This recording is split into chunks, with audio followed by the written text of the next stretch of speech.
Good morning students. आज हम लोगों का क्लास 7 हिंदी की कक्षा है, जिसमें हम लोग आज व्याकरण पढ़ेंगे।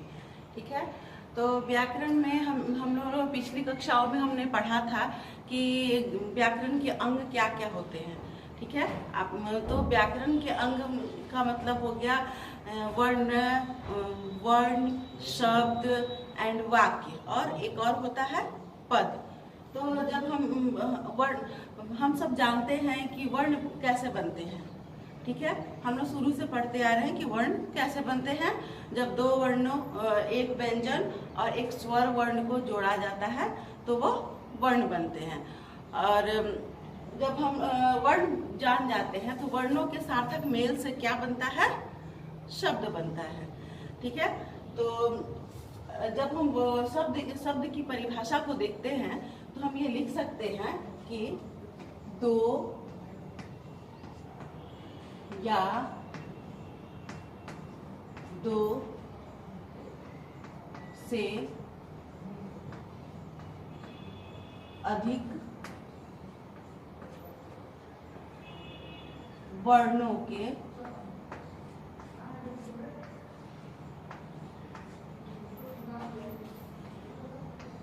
सार्थक मेल को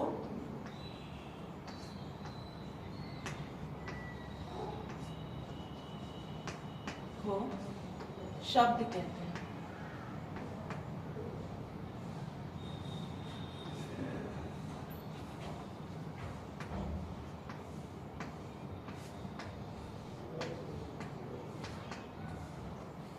जैसे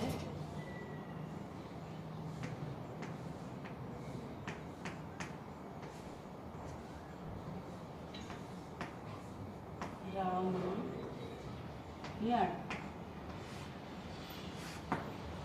बच्चों, हमारी परिभाषा है दो या दो से अधिक वर्णों के सार्थक मेल को शब्द कहते हैं। जैसे हम अगर रामायण लिखते हैं तो हमारे इस रामायण शब्द में बहुत सारे वर्ण होते हैं। अगर हम इनका विच्छेद करते हैं तो ये हो जाएगा र धन आ धन म धन आ धन य धन अ धन अण धन अ। बच्चा आप देख सकते हैं कि जब शब्द का निर्माण होता है तो उसमें बहुत सारे वर्ण मिले होते हैं।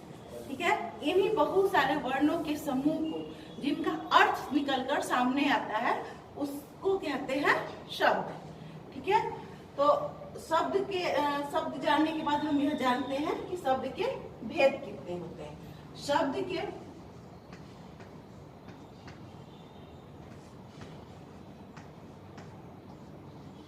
चार भेद होते हैं।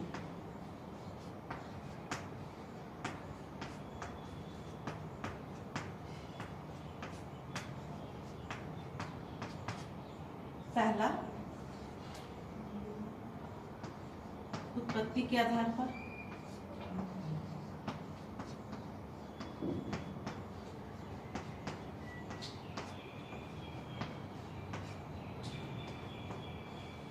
दूसरा,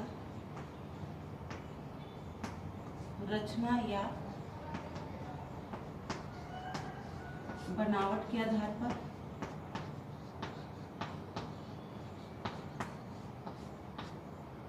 तीसरा,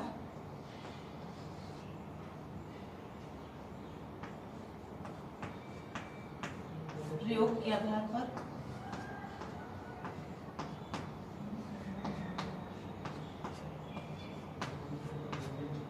चौथा, अर्थ के आधार पर।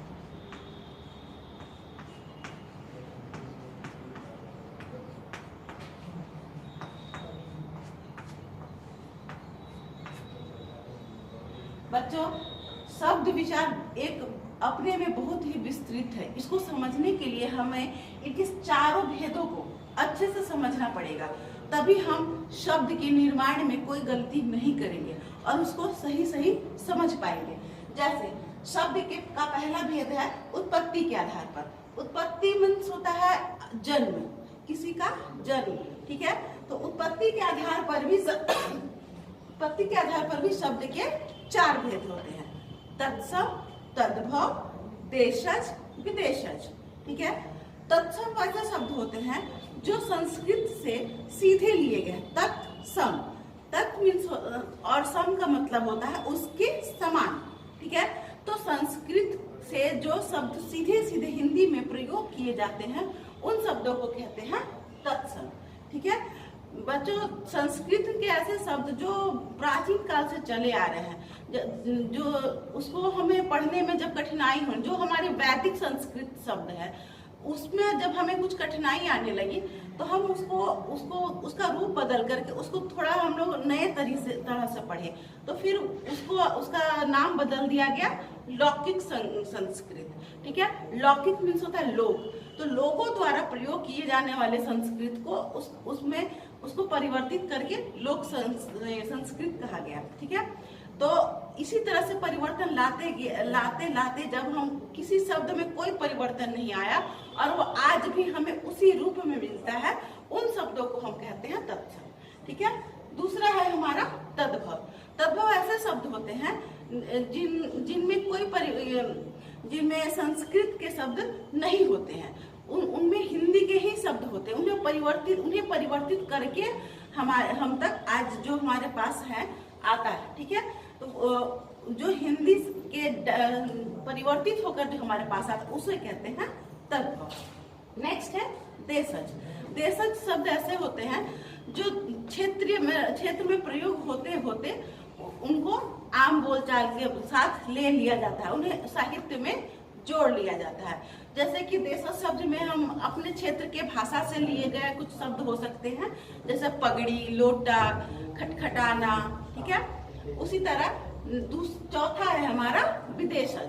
विदेशज शब्द ऐसे होते हैं जो विदेश से आए हुए लोगों के द्वारा हमारे हिंदी साहित्य में जुड़ गए हैं, ठीक है। तो हम विदेशज शब्द का मतलब हो गया जैसे कि फारसी, उर्दू, अंग्रेजी, ठीक है। तो हम लोग बहुत सारे शब्द ऐसे पढ़ते हैं, इसका हम लोग उदाहरण ले सकते हैं जैसे अखबार, हस्ताक्षर, ठीक है। उसी तरह हमारा दूसरा है रचना या बनावट के आधार पर। रचना या बनावट का मतलब होता है कि किसी भी चीज को कैसे हम लोग बना रहे हैं, कैसे उसका रचना कर रहे हैं। तो रचना के आधार पर भी हमारे शब्द के उपभेद होते हैं जो 3 प्रकार के होते हैं, रूढ़, यौगिक और योग रूढ़, ठीक है। तो रूढ़ शब्द जो होते हैं वो मूल रूप से ही रहते हैं, उनमें कोई जोड़ तोड़ हम लोग नहीं कर सकते हैं। मतलब इसका कहने का मतलब है उसमें किसी अन्य शब्द का योग नहीं होता और वो अपने में पूर्ण अर्थ देने वाले होते हैं। रूढ़ शब्द, उसमें हम लोग कुछ भी उसमें जोड़ नहीं सकते हैं उसमें, और उसको तोड़ने के बाद उसका कोई अर्थ नहीं बचता, ऐसे शब्द को कहते हैं रूढ़ शब्द, ठीक है। दूसरा है यौगिक, ठीक है। यौगिक शब्द ऐसे शब्दों को कहते हैं जो दो शब्दों के मिलन से बनता है। यौगिक मीन्स होता है मिश्रण, ठीक है, कंपाउंड। तो मतलब इसका नाम से हम लोग समझ सकते हैं यौगिक में मिला हुआ रूप होता है। तो मतलब 2 रूढ़ शब्दों को जब हम मिला के नया शब्द बनाते हैं तो उसे कहते हैं यौगिक। जैसे चौकीदार, विद्यार्थी, विद्यालय, ठीक है। आप सब जब इन शब्दों को लिखोगे तो आप देख पाओगे कि कैसे यौगिक शब्द में 2 शब्द जुड़ रहे हैं, जैसे विद्या जोड़ आलय। तो इसमें विद्या का अलग अर्थ होता है, आलय का अलग अर्थ होता है, और इन दोनों को मिला करके जो नया शब्द बना वो यौगिक शब्द कहलाता है, ठीक है। इसी तरह प्रकार हमारा तीसरा भेद है योग रूढ़। योग रूढ़ नाम से स्पष्ट हो रहा है बच्चों कि इसमें यौगिक भी है और रूढ़ भी है। तो ऐसे यौगिक शब्द जो रूढ़ हो जाते हैं, मतलब कि योग रूढ़ शब्दों का में भी 2 शब्दों का योग होता है, परंतु उनका कुछ विशेष अर्थ होता है, उनका कुछ अन्य अर्थ होता है। जैसे हम लोग इसमें लंबोदर, लंबा प्लस उदर, ठीक है, लंबा प्लस उदर। तो जब हम ये दोनों को जोड़ते हैं तो हमारा शब्द निकल कर आता है लंबोदर, ठीक है। लेकिन हम लोग इसको योग रूढ़ का उदाहरण इसलिए कह रहे हैं क्योंकि ये लंबोदर का मतलब होता है गणेश। ठीक है, तो गणेश भगवान को हम लोग लंबोदर कहते हैं। इसी तरह हम लोग दूसरा एग्जाम्पल ले सकते हैं गजानन। ठीक है, गज प्लस आनन। गज मीन्स होता है हाथी और आनन मीन्स होता है सर। ठीक है, तो गजानन मतलब हाथी होता है, लेकिन हम गजानन का प्रयोग कहाँ करते हैं? जहाँ गणेश का नाम लेना होता है वहां हम लोग गजानन भी कहते हैं। ठीक है बच्चों, रूढ़, यौगिक और योग रूढ़ शब्दों को पहचानने का एक और तरीका मैं आपको बताना चाहती हूँ।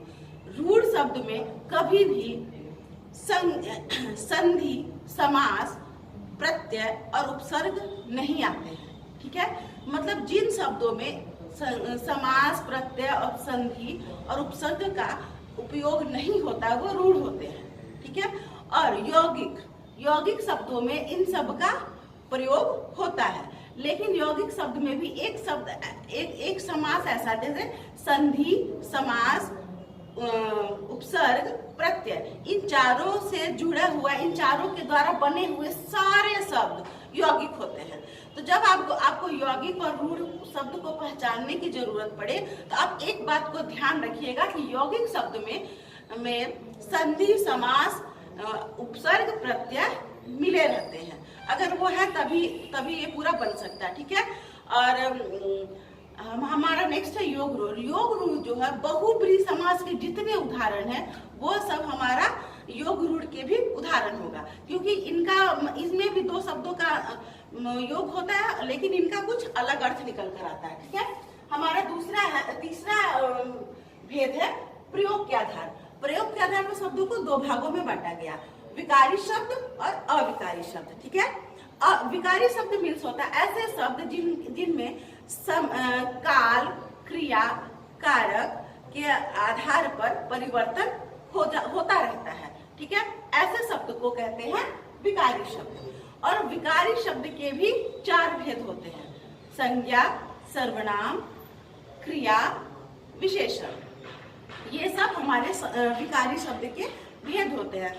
इसका कहने का मतलब ये होता है बच्चों कि जब हम वाक्य का प्रयोग करते हैं तो वाक्य में जब हमारा संज्ञा और ये संज्ञा, सर्वनाम, क्रिया और विशेषण का जब हम प्रयोग करते हैं तो वो लिंग, वचन और कारक के अनुसार उसमें परिवर्तन आ सकता है, लाया जा सकता है, उसे कहते हैं विकारी। और दूसरा है अविकारी। अविकारी शब्द में कोई परिवर्तन कभी नहीं आ सकता है। ठीक है, लिंग, वचन और कारक का कोई प्रभाव अविकारी शब्दों पर नहीं पड़ता है। अविकारी शब्द भी चार प्रकार के होते हैं। पहला है क्रिया विशेषण, दूसरा है समुच्चय बोधक, तीसरा है विस्मयादि बोधक और चौथा है संबंध बोधक। ठीक है, इन सब के द्वारा जिन शब्दों को हम पढ़ते हैं उन शब्दों से कोई परिवर्तन वाक्य के आधार पर नहीं हो सकता है। ठीक है, चौथा है अर्थ के आधार पर। अर्थ के आधार पर शब्दों को भी दो भागों में बांटा गया है, सार्थक शब्द और निरर्थक शब्द। ठीक है, सार्थक शब्द बहुत सारे, सार्थक शब्द का भी अलग बहुत सारा प्रकार होता है।